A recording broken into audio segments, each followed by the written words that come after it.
Assalamu alaikum, mabota labarin wasanni, barkamu da sake kasancewa da ku a cikin sabon shirinmu na labarin wasanni,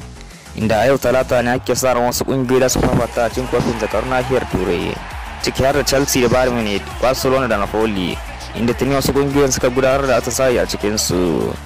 Ga kaɗan daga cikin hotunan atisayen da Chelsea ta gudanar.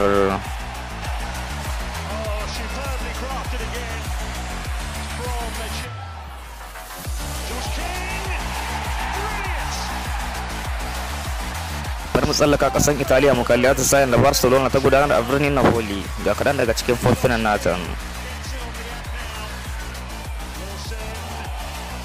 Domin samun labarin wasanni akai-akai da ma abubuwan da ake yi a fagen wasanni, ku kasance da wannan channel din namu, sannan muna roƙon ku da ku mana subscribe da like, sannan ku yi sharing don wasu yan uwanku su ma su gani su amfana.